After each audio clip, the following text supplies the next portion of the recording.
From the field to the film room to the war room, the road to the draft sadly comes to a conclusion today on the BGN Draft Show. Hello, everybody, and welcome into the BGN Draft Show. This is our draft recap. I have already been on the feed on the EPA podcast reacting to the Eagles draft, but I felt like we would be remiss as a BGN Draft Show that spent all offseason going through position by position, arguing about these guys.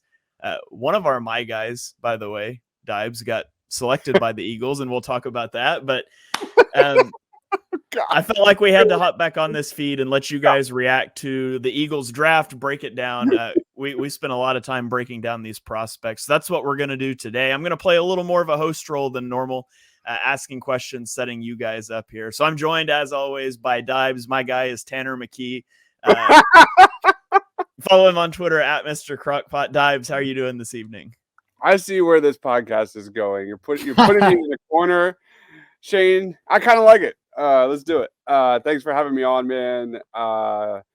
What a home run weekend for the Philadelphia Eagles. We're gonna get into it. All right, and also joined as always by my co-host on Chalk Talk. It is Mark Henry Jr. Give him a follow on Twitter at Mark Henry Jr. Mark, how are you feeling this afternoon? I'm doing well. They got one of your almost guys. They got one of your guys that was just left off. Keely Ringo almost was a Shane's guy. I think I probably ruined it by being a bit too high on him for him to be a full-on Shane guy there. But yeah, absolute home run. Not just in the draft, but there was a trade that happened during the draft that we're going to talk about as well a little bit that kind of ties into the haul that the Eagles brought in. I mean, yeah, Howie's going to Howie. All right, so let's dive into it. We're going to walk through the Eagles draft, talk about the prospects, the fits, and then briefly at the end, we're going to talk about the other three division teams and sort of what they did, give our brief reactions to that.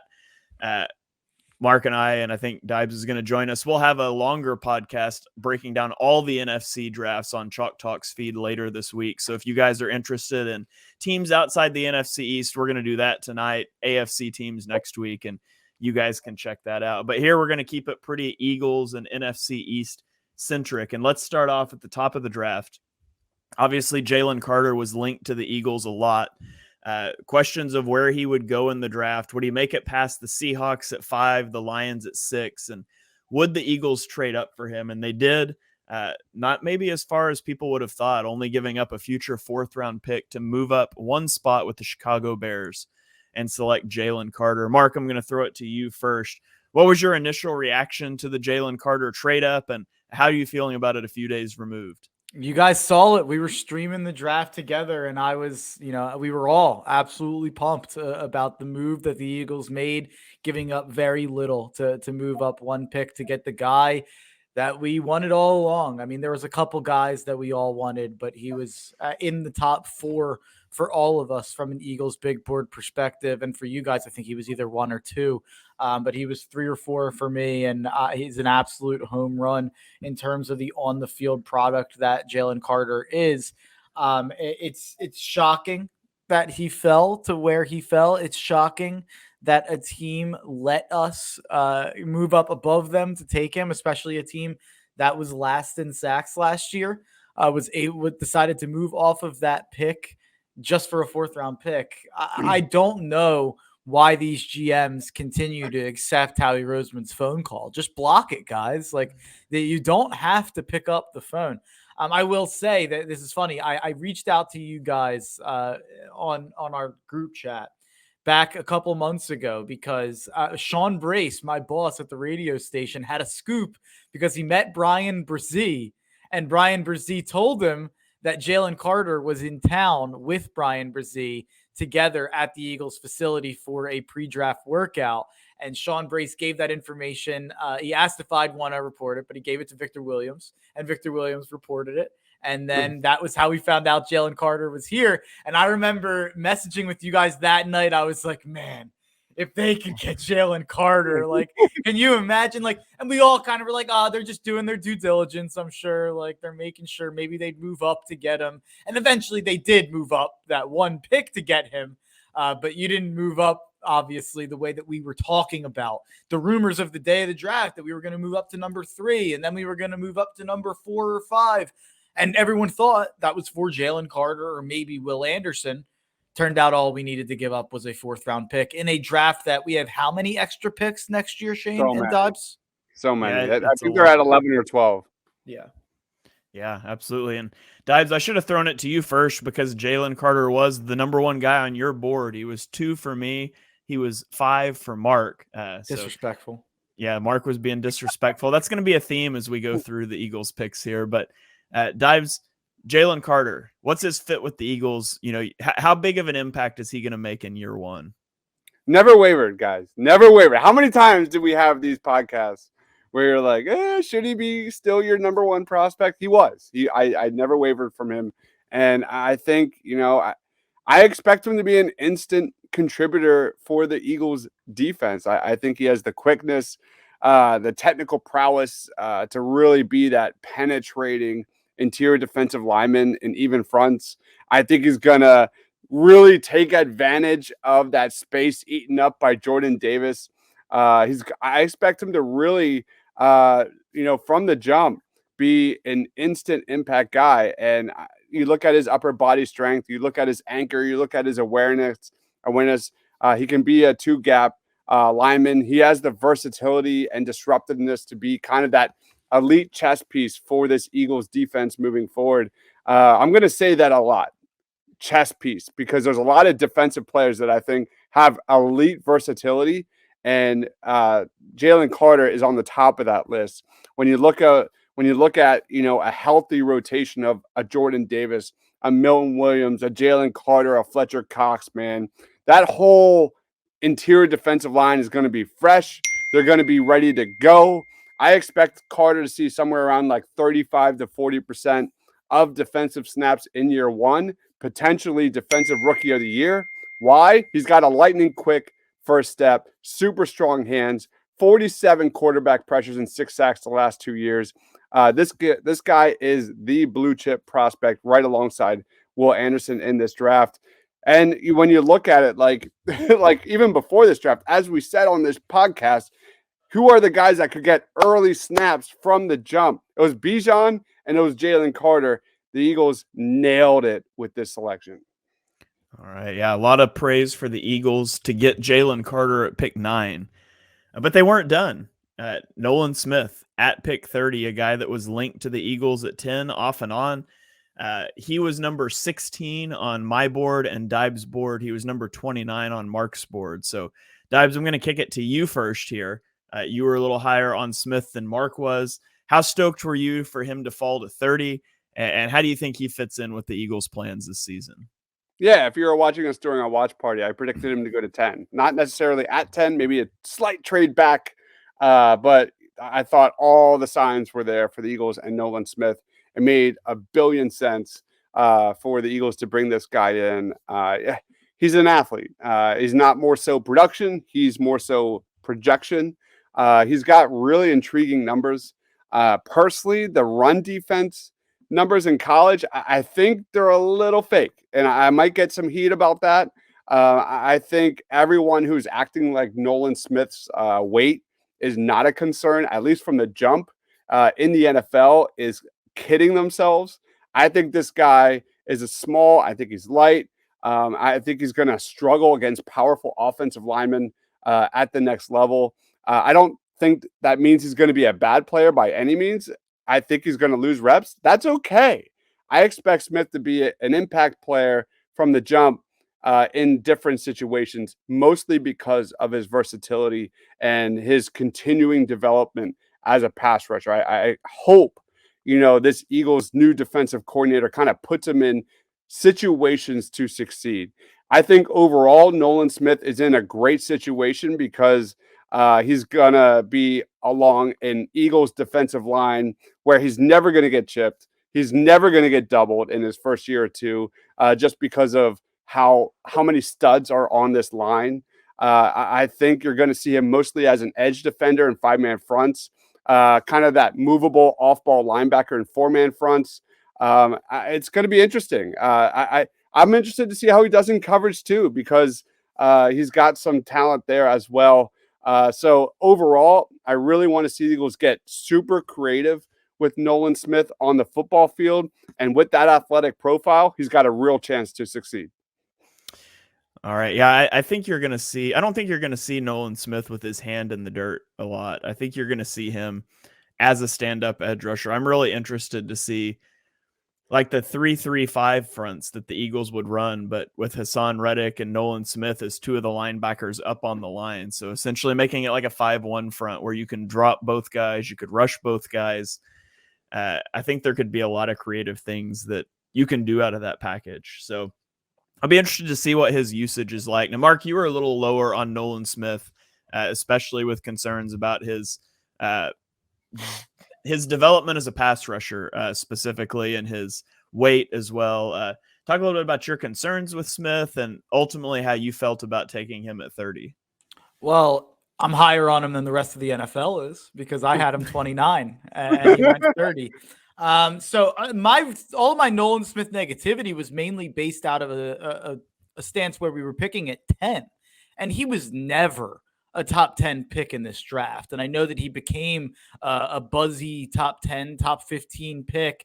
And there's been a lot of talk about Nolan Smith falling to the Eagles. Myles Murphy went 2 picks before him. Like, I don't think Nolan Smith fell. I think he went right around the correct spot because if he hits, he's going to be a very good pass rusher. The reason you're taking him is because he's basically DeAndre Hopkins lined up as a defensive end, like a more athletic DeAndre Hopkins lined up as a defensive end. He's a project. Like, this is a guy who you're taking him for the chance that his athleticism is so next level and his traits carry him to a spot where his speed is so elite around the edge that this guy becomes a 10-plus sack guy. And Deibs put it in a great way. He's going to look as good as he possibly can on this Eagles defense with the talent that's around him. So he absolutely landed in the best spot. He might not have went 10. He might not have went, I know people were talking about, I think the Patriots at 14, I think Green Bay, people were talking about him at 13, the Jets at 15. He might not have went in that top 15, but I think it ended up best case for him to go at 30 next to Jalen Carter, next to Jordan Davis, next to Fletcher Cox, on the other side of Brandon Graham, Josh Sweat, Hassan Reddick, whoever he is on the other side of. He's going to look as good as he can possibly look, and I completely understand the home run swing. My concerns with it, and it's not like I didn't like the pick. I think he was number 6 or 7 best available for me at the time they picked it. So at 30, that's pretty good. I mean, that's pretty good value when you're getting a guy that I have ranked in my top 29. But the reason that I'm not as high on it is because it is a little bit of a Super Bowl window, and I don't think this guy's filling much more than the Robert Quinn role from last year. I think we're going to talk about a guy who's in between 15 to 25%. I think it's an extreme projection to expect him to defend the run right away. Like, I think this guy's a situational pass rusher right now, and if you are talking yourself in on Nolan Smith, and if you love Nolan Smith, I think that should be because you look at him and you see the elite upside as a pass rusher. I don't think it should be for any other reason than that. I think that's what he got picked for. And for that reason, I'm fine with the home run swing. All right. So that takes us to the end of day one, and everybody's feeling great about the Eagles day one. You head into day two, and they've got picks at 62 and 66. And so obviously they trade back from 62 to 65 and picked up a couple of late picks, which we expected to trade back at some point. I never expected the Eagles to make those selections at 65 and 66 back to back, but they did, taking offensive tackle Tyler Steen from Alabama at 65 and then safety Sidney Brown from Illinois at 66. So Tyler Steen is not a guy that we talked about on our previews leading up to the draft. He wasn't in our top 10 linemen when we did those. Overall on our big boards, he was number 98 for Mark, so just cracked the top 100. He was 160 for Deibs, 112 for me. So, Mark, you were the highest on Steen out of all of us. I'll throw it to you here first. How did you feel about that pick? Should we just never doubt Jeff Stoutland on day two? Is it just irrelevant at this point? You should definitely not doubt Jeff Stoutland on day 2. And I think this guy is a guy they view as someone that has right away playability as a backup at versatile positions. He played for a long time at the best program in college sports at Alabama on the offensive line. One George, clarification: he actually only played the 1 year at Alabama. He transferred in from Vanderbilt. Yeah, That was all. Yeah, I that meant was to all say, garbled up on his note stuff when it first came out. But so he was originally at Vanderbilt, and then he played his senior year at Alabama. But other than that, go ahead. I have my notes kind of messed up here too. He did it in the SEC, is what I have here. But then once I saw Alabama, I extrapolated. But he did, because I didn't think he's transferred from one SEC school to another. I kind of forgot that Vanderbilt, they barely count as an SEC school, but they're playing against SEC schools, so he's blocking SEC talent, even if he's blocking for crappy players. But I think Tyler Steen having that ability to play in Nick Saban's offense, to play for Alabama, Stoutland's familiarity with Alabama, I highly doubt that Stoutland's not very much involved with the selection of Tyler Steen, with his ties to Alabama and his ties to Nick Saban. And how he put Stoutland right on the phone when they drafted Tyler Steen. And a lot of people think that he's going to be a guard at the next level, and that's fine. I think it's interesting that he played tackle at Alabama and that we think he's going to be a guard. I know that he's got short arms, but maybe that means he's got some versatility as a backup, which is one of the best things that you can have as a backup. So I've kind of talked myself all the way in on this pick. All right. Water gun to your head. Tyler Steen or Cam Jurgens? Who's the starting right guard week 1? Oh, Jurgens, I think. I mean, I imagine that the year jump in Stoutland University would have to help Cam Jurgens. And I think we talked about this. I don't know if it was on Chalk Talk or if it was on one of the draft shows. I'm not sure. But I think we've talked about the fact that I think the people out there that didn't think Cam Jurgens was going to start at guard for the Eagles were crazy. Like, did we really think that we were just burning a second round pick alive last year? Like, Tyler Steen, I think, is a future pick and a backup pick for right now at multiple positions. But I'd be shocked if and I think it's concerning if Cam Jurgens is not the starter. All right. Dives, anything you want to add to that on Tyler Steen before we move on to Sidney Brown? Yeah, it's definitely, the answer is Cam Jurgens, but this is a guy that kind of went under the radar in my draft content. That's not a knock on Tyler Steen. It just happens. I covered probably like over 200 prospects throughout this process, and Tyler Steen just wasn't one of them. But I think this guy, when I kind of watched a lot of tape after the draft during that Sunday, Monday, Tuesday, like, this guy has great anchor, really good strength, really quick feet. He tested well at the combine, 79th percentile in the short shuttle, 81st percentile in the broad jump, 67th percentile vertical jump. He does have short arms, 9th percentile.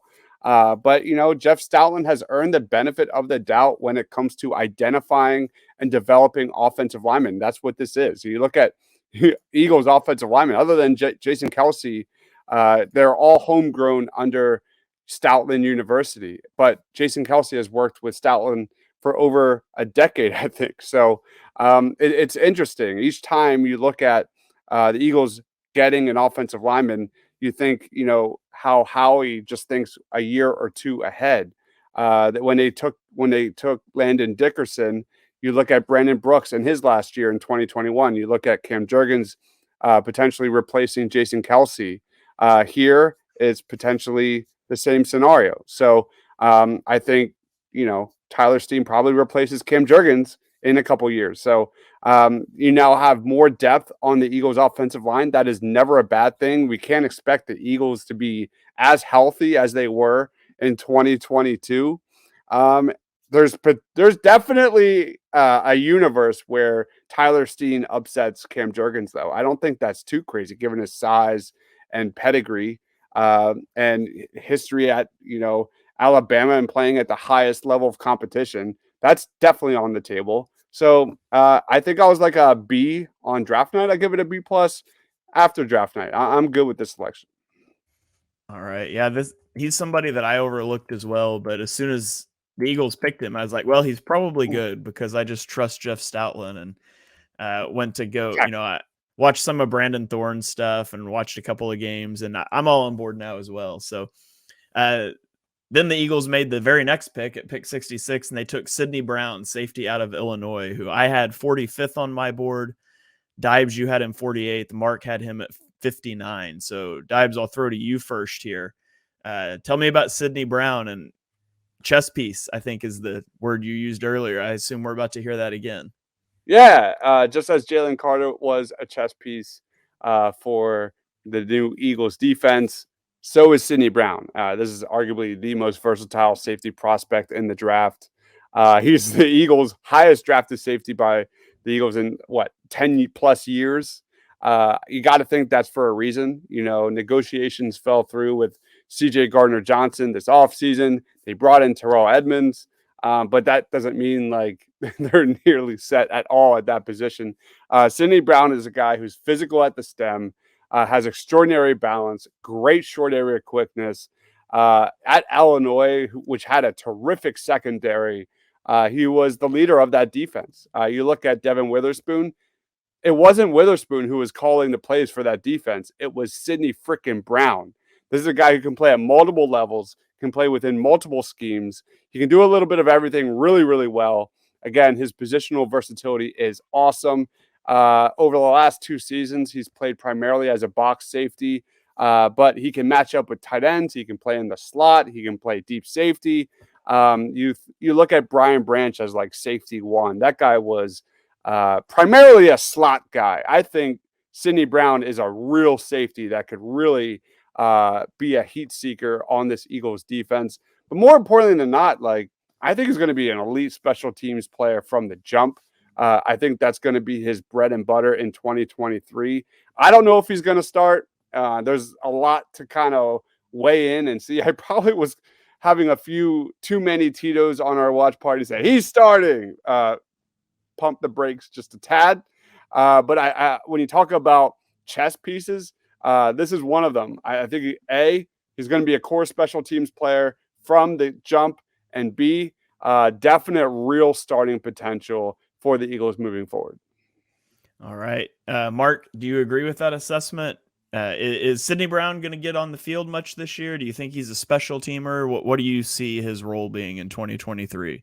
It's just hard to know with what Desai. We don't have much history with Desai to know what he wants to do there. And there's another player that they drafted that could play a role here. I think Shane thinks could play a role here in this discussion. I will get to that in a minute. So I think that this pick kind of combos with another pick to have a larger conversation about the secondary. But I love the pick. I love the swing at a safety, and I love the other pick that we're going to talk about in the secondary as well. Mark Ross from the NFL Network compared Sidney Brown to Brian Dawkins. So he did the media tour on all the radio stations. Yeah, I don't necessarily see that comp, but I did think that was funny.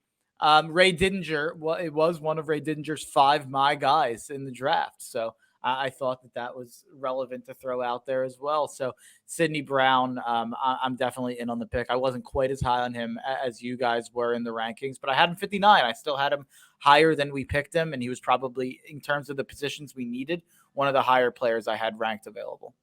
And if you follow me on Twitter, and if you have just followed any of my content, I have been raving about Sidney Brown for months. And I think one of the highlights of the draft party was when I learned that Shane was higher on Sidney Brown than I was, and I freaked out. I was like, no, that's impossible. And it thus became one of Shane's my guys, and I was really devastated. Yeah, I was like that with Julius Brents with Mark. I feel like I was raving about Julius Brents for months, and then when we put our final big board together, Mark had him higher than me, and I just felt cheated. So I'm sorry that I did that to you, Dibes, but you shouldn't have disrespected Sidney Brown. So now let's go to the 4th round. The Eagles didn't have a pick until the 6th round, but they made the trade up into the 4th round to get a guy that I think it's safe to say we all thought was a great value, and Keely Ringo, cornerback out of Georgia. I had him at 24. Mark had him at 33. Dibes had him at 38. So by far the best value pick relative to our big board. Actually, that's not true. The next guy technically would be the best value relative to our big boards, but we'll get into him in a minute. Keely Ringo, though. Mark, I'll let you lead us off. You were a little higher on Ringo. when the Eagles traded up, like he was sitting there going into day 3, and I was like, just trade up and go get him for the memes. Like, I mean, I think he's a great player, but let's just go ahead and rebuild that whole Georgia defense. And then when they moved up, I was like, no way it's about to be for Keely Ringo, but it was. So your thoughts when the Eagles called Keely Ringo's name? I mean, the memes are incredible. Howie, he called Nolan Smith on the first day, and he said, it's killing me as a Florida Gator to pick all these Georgia Bulldogs. And Nolan Smith said, you want to win. And he said, I'm addicted to confetti. Georgia's seen confetti the last 2 years. And who was the quarterback of that secondary of the back-to-back national champions? Keely Ringo. Keely Ringo was absolutely supposed to be like a top 10 pick before this season. Had some trouble with double moves, had some trouble getting beat deep. Oh, you just got muted, Mark. That's cool. Can you hear me? Yeah, we got you. Keely Ringo's got trouble with double moves. Mark's got trouble with his mic cable. You know, it's no big deal. No big deal. You've got safeties over the top here that got your back. Yeah, exactly. This is an aside comment, but I've been doing these streams for Sixers games with Trilbro Dude, and every time that a big 3 gets hit or something, and I freak out and the mic gets unplugged, and I'm like, I'm just not talking I'm talking to myself for 30 seconds. Like, I need to do a better job with mic management.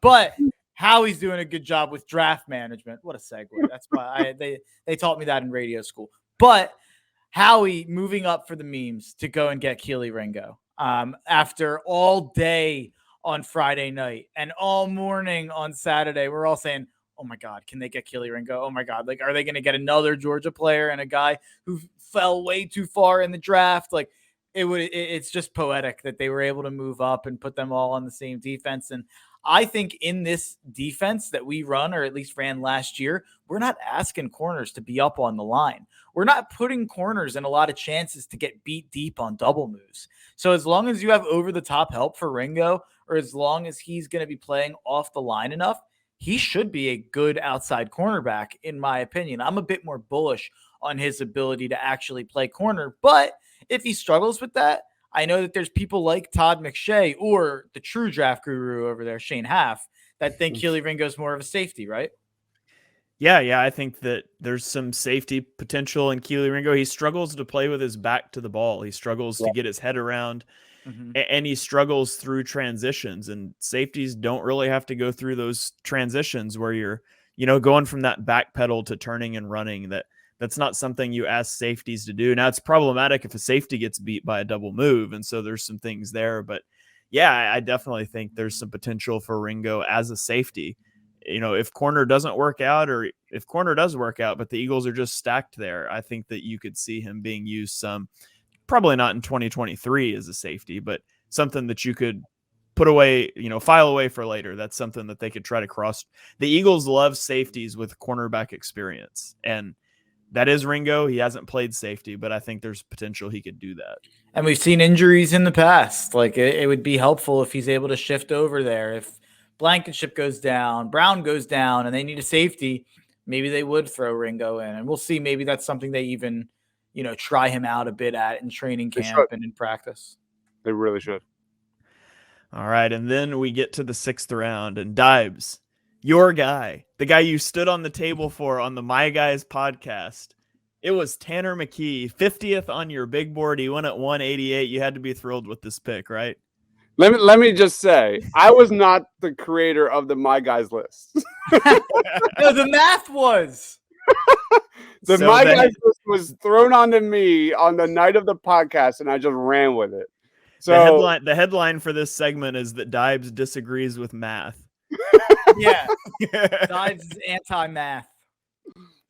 All right, yeah, I've been on record 1,000 times, whether it was with Mark Schofield or on Chalk Talk or Party on Broad. Like, I'm not a fan of this quarterback class, and that includes Tanner McKee.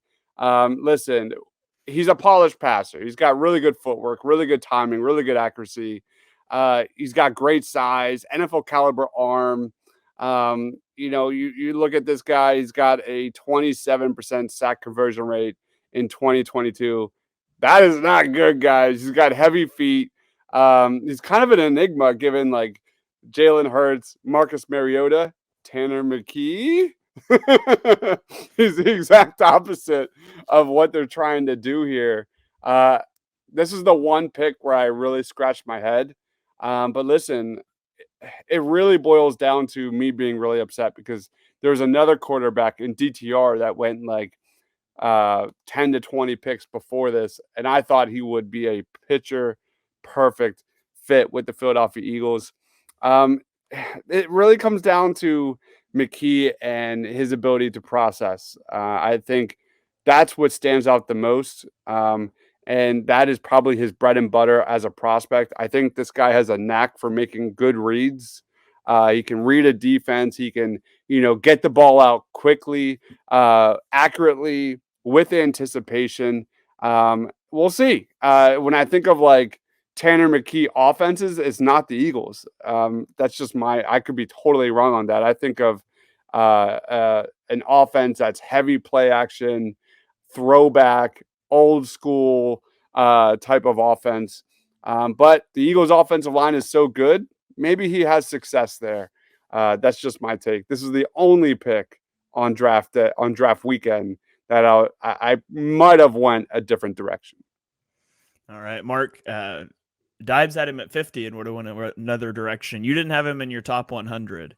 Did you just hate this pick? Did you just not care because the first 2 days were so good? What are your thoughts on the Tanner McKee selection? Yeah, I don't really care about day 3 picks when they're not guys I love. When they're guys I love, I'll brag about it and it's a big deal. But if it's not a guy I know, it's like, yeah, it's day 3. At least I know who Tanner McKee is. Like, it's like they took a guy who most people had QB6. I think he stinks. But I think most of the quarterbacks stink outside of the top 4. And I think Hooker even stinks. So I think that, if you were going to take any of the quarterbacks, I guess him or DTR would have been the guy I would have taken. But I would have loved to have seen them take Zach Kuntz. I mean, I know you're big on that as well, Shane, but I had Zach Kuntz 60. Then he went in the 7th round. I do think he's going to make an impact on the Jets if they let him. They have signed like 1 million pass catchers, and nothing like Aaron Rodgers demanding his way out of Green Bay because he doesn't have any help and then bringing all the receivers with him to New York. Very interesting move there by Aaron Rodgers. But I would like to see Zach Kuntz get some chances in the red zone with Aaron Rodgers and the Jets. So that's a different podcast to talk about for the AFC podcast next week. But I would have liked to see Kuntz instead of Tanner McKee. And I know that we ended up going and signing a tight end today, Dan Arnold. But yeah, I wish that was Zach Kuntz. Yeah, unfortunately, Zach Kuntz won't get a chance to make an impact as a rookie because he never played with Aaron Rodgers in Green Bay. So he will be sent off into the wilderness somewhere, a darkness retreat, maybe. For me, my biggest regret for the Eagles in the draft was not coming out with a pass catcher, whether that be a wide receiver 3 or a tight end 2. And so I'm not going to complain too much about a 6th round pick. He was in my top 100. It was at 188, but A.T. Perry was still on the board. Trey Palmer, Andre Yosevas, Zach Kuntz. Like, I would have rather seen you take a flyer on one of these pass catchers than on a statue quarterback that doesn't particularly fit your offense. But I won't quibble with it too much in the 6th round. It's really the only pick of the draft that I wasn't a fan of. So, and then the last one at 249, they took defensive lineman Moro Ojomo, which the BGN radio show has decided his nickname's going to be Mojo. So I like it. We're going to roll with it. Mojo at 249 wasn't on any of our boards, but have you guys had a chance to look into Ojomo and what are your thoughts if so? Dives, let's throw it to you first here. He was on my personal defensive tackle ranking. He made my top 10. By the way, Mojo is a name of a sushi joint right across the street from me. It's literally my favorite sushi joint. The fact that his nickname is Mojo, I am 1,000% okay with that. But he's our NFL-ready run defender. He can get up and down the line of scrimmage super fast. He has really good build, low center of gravity at 6'2", but he has long arms, 34-plus inches. He earned the 4th highest run defense grade in the country in 2022 among defensive tackles, despite being under 300 freaking pounds. This is a well-coached dude, a polished dude. He's got experience playing defensive end. He's got a quick reaction time.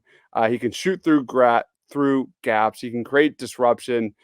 He's got good extension with his arms. He can locate the football. He does a really good job of kind of keeping his shoulders squared and going towards the play. I think Ojomo is a steal. I can't believe he was still on the board. Negative wise, he's definitely small for an interior defensive lineman. I think mostly he's going to win at the NFL level with his quickness.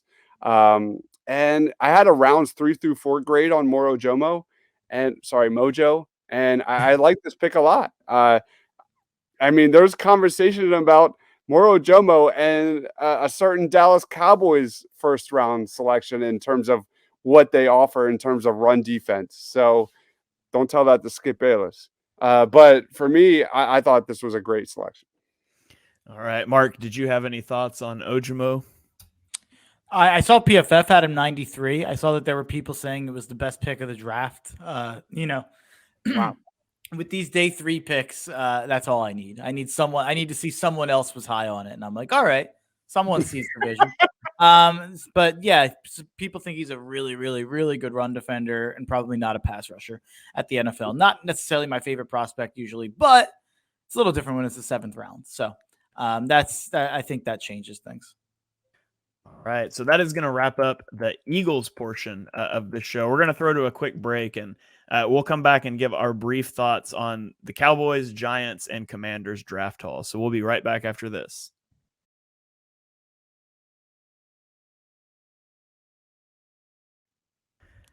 And we are back here on the BGN Draft Show. We've already reacted to the Eagles' killer draft class.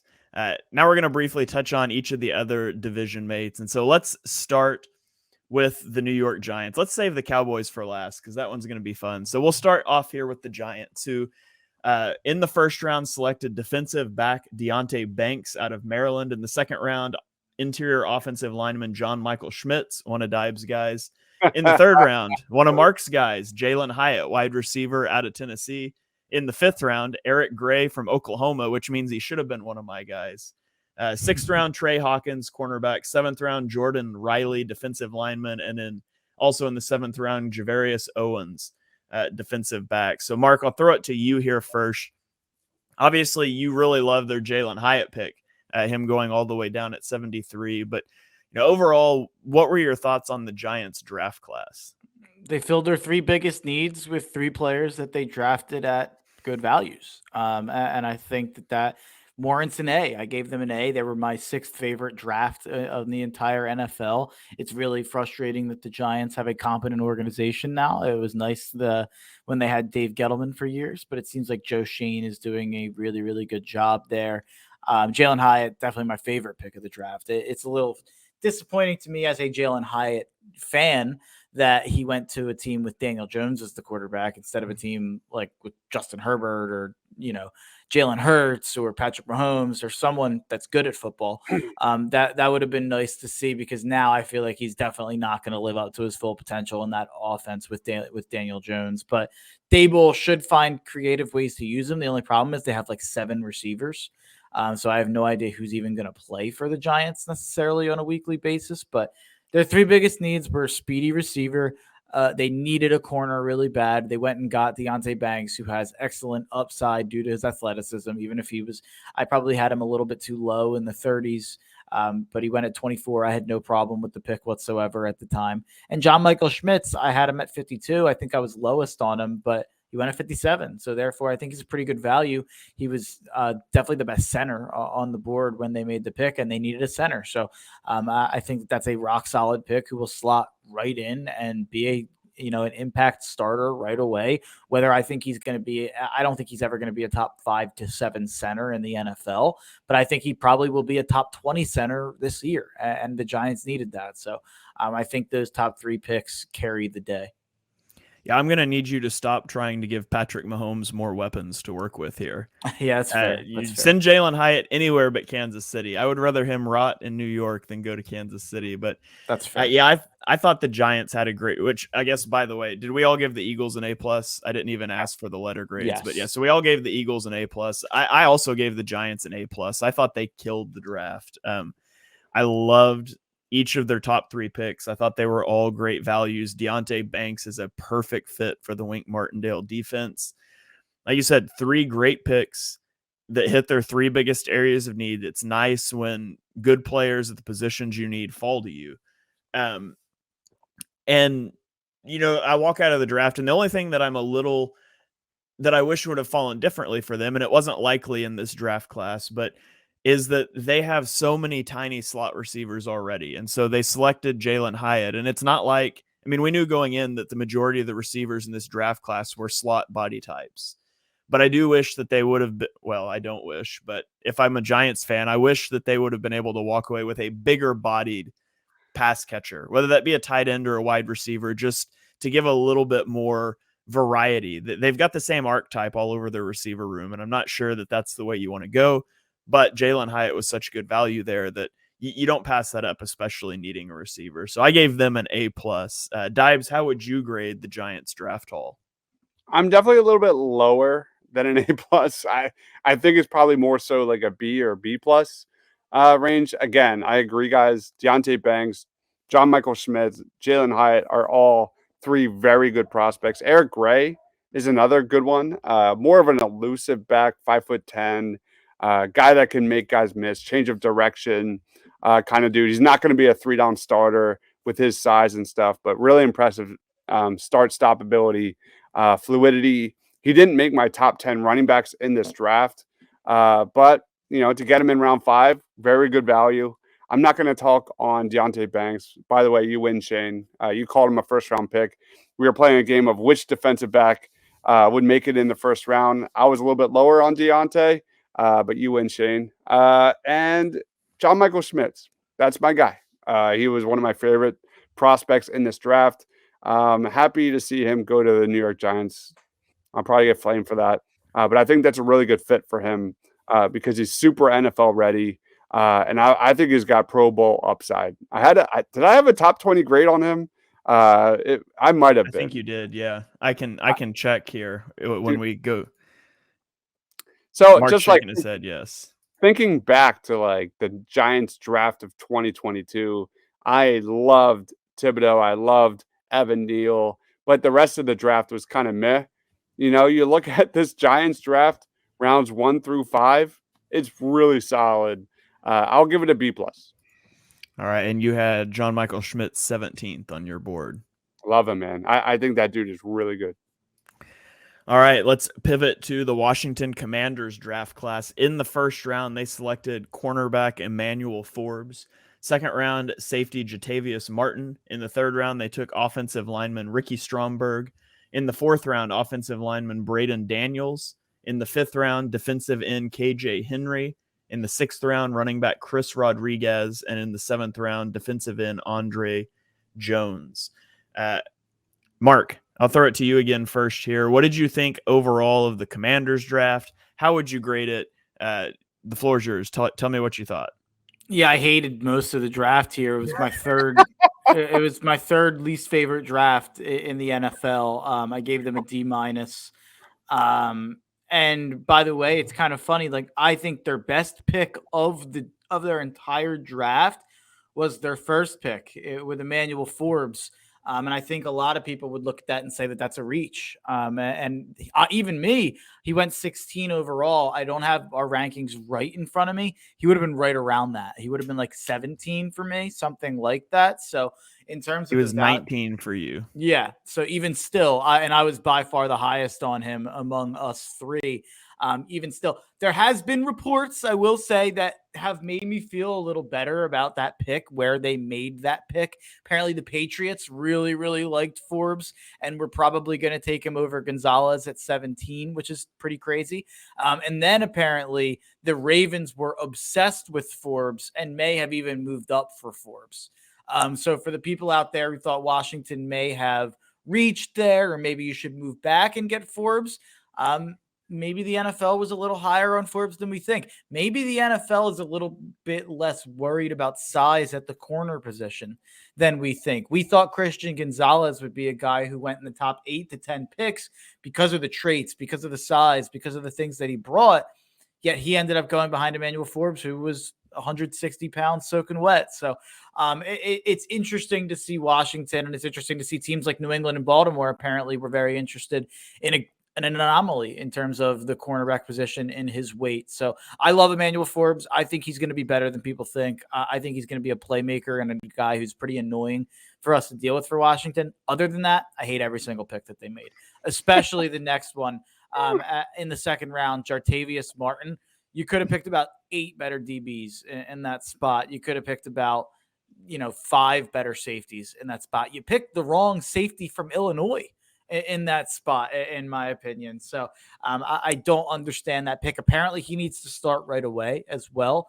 And then also the next pick that they make, Ricky Stromberg, apparently he needs to start right away. And apparently Braden Daniels is going to be the backup at both tackle positions. Like, I don't know, man. I think this team might bottom out this year. Like, I think we're talking about like a 4 or 5 win team.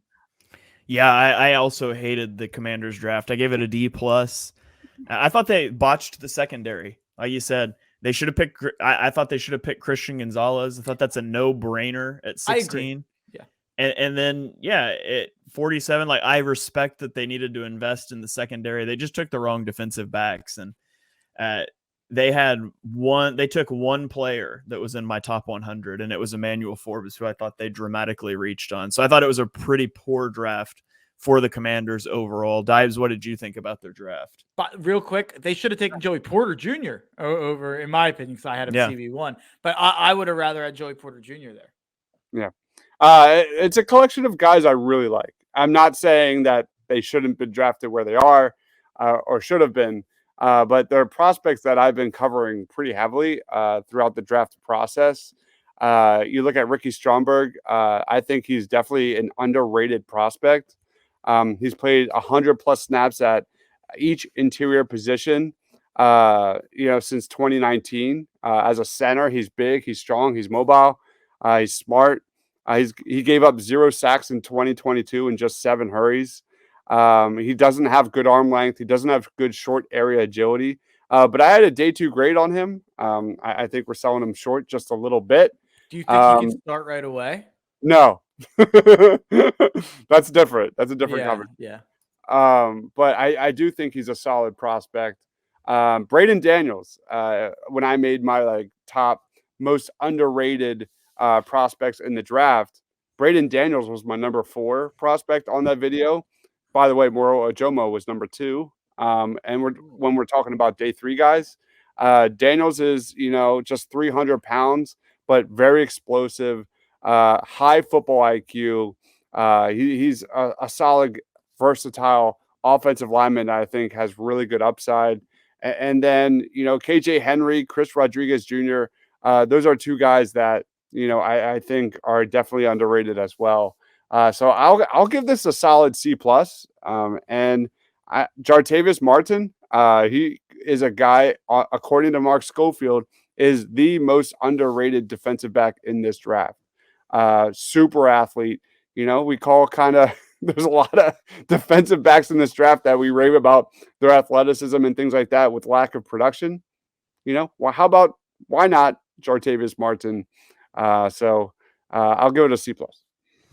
All right, and that brings us to the last draft in the division. It's the Dallas Cowboys, who in the first round selected Mozzie Smith, defensive tackle. In the second round, tight end Luke Schoonmaker, both out of the University of Michigan. I think they saw the praise Howie got for going for Georgia, and they're like, hey, what if we drafted a whole bunch of players from the same team that's just not any good? So that's another way you could go.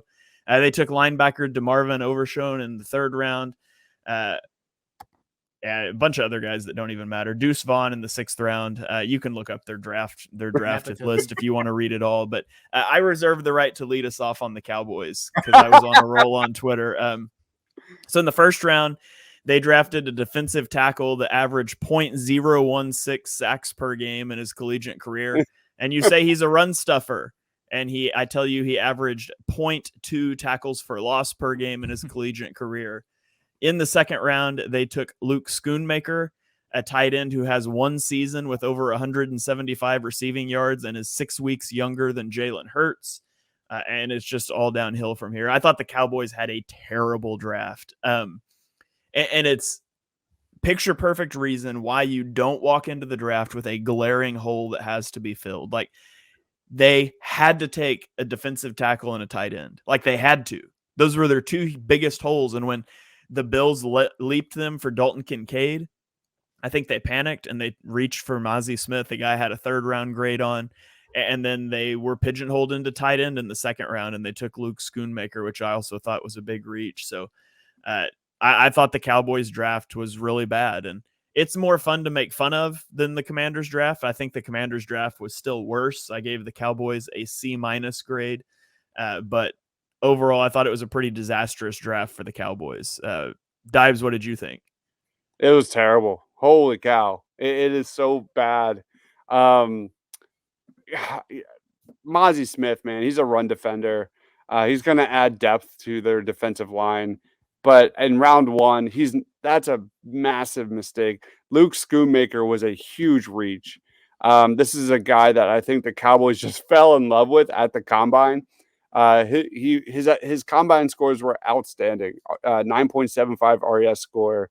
That ranked 26 among over 1,000 ranked tight ends between 1987 and 2023. 6'7", a guy that is a special teams core special team player, a guy that is a good run blocker. So I just don't see it, especially in one of the deepest tight end drafts of all time. Schoonmaker was not it, man, especially in round 2. DeMarvion Overshown is an athlete, a guy that has real upside, but has major question marks. The guy that I really am interested in is Viliami Fehoko Jr., here out of San Jose State. He's a guy that I had a day 3 grade on, and I'm really interested in, actually. 6'5", 263 pounds. He had the 4th most pressures in the country last season. Some of the best play strength in the class. Over the last 3 years, he's been one of the most dominant defensive linemen. Really good athlete, complete physical skill set. I think he's one of the underrated defensive linemen in this draft. So that's actually my favorite pick from the Dallas Cowboys. And he went round 4, which might have been a little bit of a reach, but terrible draft. I give it a D. All right, Mark, lay it on me. Your thoughts about the Cowboys' disastrous draft class? F-. It was my second least favorite draft of the entire draft. They did not get one top 100 prospect for me. Just to give you a little bit of an idea of how low I was on Mazi Smith.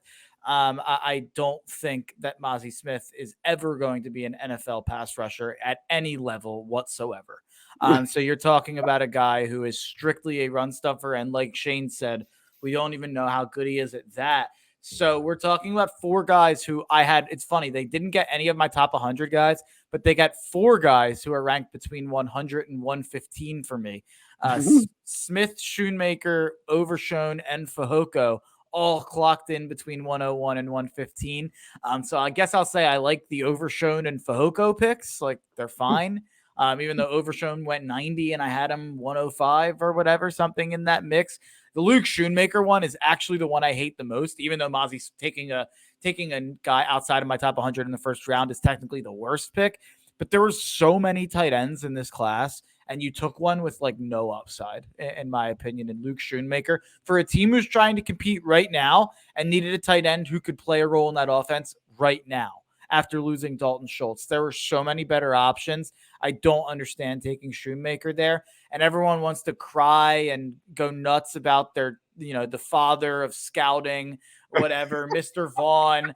You drafted your son, dude. This isn't like the Langhorne Athletic Association. You're supposed to be running an NFL team. You shouldn't draft your 5'3" son because it's a fun story. Sorry, he's a Nepo baby. It's nepotism at its finest there. According to Skip Bayless, like, he's like the difference maker between the Cowboys being a better team than the Eagles in 2023. Go check Deuce Vaughn. Deuce Vaughn. Yeah, totally. All right. Well, I mapped out the average relative athletic score of all the draft picks that went in the draft. So I put this out on Twitter. You guys can go check it out if you're listening on the audio version of the podcast. It's on the screen here if you're on YouTube, just to give you an idea of where teams fell in terms of athleticism. And, there's the Jets are number one, and Zach Kuntz with the 10.0 relative athletic score. Anthony Richardson with the 10.0 for Indianapolis makes them number two. So there's some problems with just using an average, but it gives you a nice snapshot. Overall, the Eagles ranked 6th in terms of average RAS score. Washington was 7th. The Giants were 19th, and Dallas was 30th. So just some fun stuff I charted out there. You guys can go check that out if you want to dig into it a little more. So that is going to about wrap it up here for us for the BGN Draft Show. I won't tell you that we will be back next week. I'll tell you that we will be back next year to cover the draft for you guys. It truly has been a pleasure to guide you guys through draft season. I hope you guys enjoyed these shows. If you did, please leave us 5-star ratings and reviews. Shout out the draft show in your comments for the iTunes reviews. That really helps us out, makes us feel good. I hope you guys enjoyed the content as much as we did putting it together and bringing it to you each and every week. So one last time before we get out of here, Dibes, I'm going to throw it to you. Any final thoughts? Tell the people where they can find you. Plug your content that you've got coming on. The floor is yours. Follow me on Twitter at Mr. Crockpot. I do a silly podcast called Party on Broad, where it's mostly NFL draft, NBA drafts, Eagles and Sixers content. If you're watching this, first week of May, I'm already lining up 2024 NFL draft content, position rankings, big boards, you name it. So it's already in the works.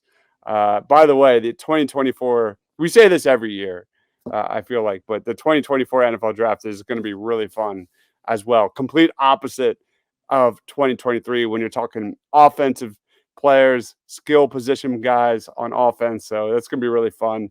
But man, it's been a blast. It's kind of sad to see this one ending, but the show continues, and I can't wait for 2024. All right. And Mark, same thing for you. Tell the people where they can find you, plug your content, and any final words you want to leave here. Yeah, you can find me at Mark Henry Jr. _ on Twitter. You can check out the Tough Cover Radio Show every Saturday, 11 to 1 on Fox Sports PHL The Gambler. Go follow that at Fox PHL Gambler. I've been doing these Sixer streams with Trilbo Dude on his playback. So check out my Twitter to see when I'm retweeting that. Those have been really fun. We have intelligent conversation for 3.5 quarters. And then when the end of the game is close, it just devolves into me cursing and yelling my face off. So if you want to go check that out, that's always fun. But my final thoughts, I have talked myself into this being a good draft, even though we spent all of these position previews talking about it not being one. But by the time it came around, it was pretty mainstream exciting. There were a lot of big moves that happened. There were 4 quarterbacks in the mix, Hooker even a little bit in the mix, even though not necessarily on draft day. Bijan, a big name running back, a deep tight end class, a bunch of receivers went off the board right in a row in the first round. It ended up being splashy. It ended up being a bit more fun than I think we anticipated at the beginning of the process. And maybe that's just me talking myself into guys that I had to talk about a lot for a couple months. But I do think that we're going to look back and think maybe we were a bit too negative on this draft going into it. Maybe there are really a lot of good players coming out of it. Yeah, I have a take. Every year, everybody always says next year's draft is better. Mm-hmm. And then by the time we get to next year's draft and people have actually watched the tape on those people and found the flaws, then we start saying, this draft class, it's not very good. But next year's class is better. And it's a cycle that I've seen repeat itself time and time and time and time again. Now, there's definitely strengths and weaknesses at positions in drafts. And, generally there can be a little bit of up and down drafts. But I think we take that hyperbole a little far sometimes. I'm going on record right now. Yes, the defensive end position in 2023 is better than 2024, but you're going to see a deeper defensive back class in 2024. You're going to obviously have more elite talent at tight end, wide receiver. Safety is really strong this year, I think. And what am I missing? Offensive line. the top-notch talent at offensive line in 2024 is going to be really fun. So it's just to kind of pump up 2024. I'm right there with you, Shane. I'm right there with you. Who knows what I'm saying at this point next year? Yeah, somebody clip that out and sit on it for a year and come back to us when it's about draft weekend next year and we've been talking about these positions. We'll see how spot on Dives was. So thank you guys for joining us for all of these BGN draft shows. I hope you enjoyed them. I'm going to sign off with a different ending tonight than usual, but I think it's very appropriate. We're going to sign off with a Go Bulldogs.